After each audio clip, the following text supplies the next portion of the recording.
A few weeks ago, the great miniature horse adventure captured the hearts and minds of folks in Tuscaloosa. This is video of what we're talking about. Yeah, do you remember this? Officers trying to get their hardest to corral a mini horse running loose in the neighborhoods. The police named it Genuine. All right, so you may have some questions. What's the horse's real name? And where is it now spending its days? Our Rick Karle has the rest of the story.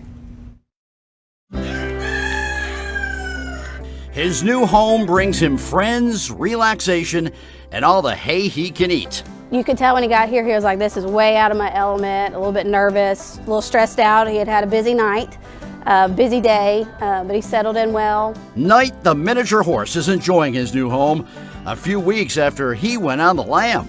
I mean, I've been out on dog calls, snake calls, that sort of thing, but never really a miniature horse at all. The call came to Corporal Brown. There was a tiny horse on the loose, and the corporal knew exactly who to call. Tuscaloosa police investigator and animal lover, Emily Hopeman. I said, I'm putting on some clothes, I'm grabbing a rope, and let's go. To Alberta City, Alabama they went for the main event. And as soon as we got out of our car, the chase was on. It was a late March night, and a pet horse had escaped his backyard. The good news, Most suspects are like, I'm going to get away, and I don't want to be seen, but he stayed in our sights the entire time. Y'all have a horse running around. and the bad news. He would stop for a little snack in the front yard or backyard, and we'd think we'd have him cornered, and then he'd find a way to slip out.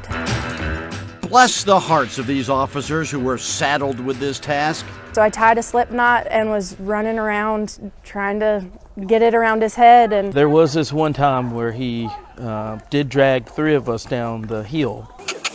And when the officers asked the pony to surrender, trying to get it straight from the horse's mouth, He was not interested in talking to us or getting near us at all. Well, I got to back up. after a dozen tries, bingo. Did you read him his rights? I did not, but didn't ask him any questions either. I didn't think he would talk. This miniature horse bit off more than he could chew as a backyard pet. So today, at the blessing of his family, Knight is making his home at Therapeutic Riding of Tuscaloosa. He's listed in stable condition. But now he has friends that he can get along with and he can grow up with.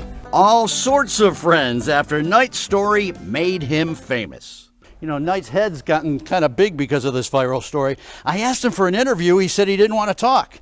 He said he was a little horse. I never realized that it would get as big as it did. Oh, it was big, all right. And it's a story with a happy ending. I mean, you're glad it all worked out and everything's good to go? I think he's happy too. He's hopeful. So happy that at long last, Knight is ready to tell the world. Rick Karle, WVTM 13. It looks like Knight like to stir up some trouble there. I love that ending. That's pretty good. Finally, wanted to talk about it. I think I like the officer cam video the best from the night of when you just see, attempt after attempt trying to get this guy. We almost got him. We got to corner him. That's so good. Man, I love Good it. story. My kids weren't watching. They're going to want one. You have to show them that. I'll have to go visit him.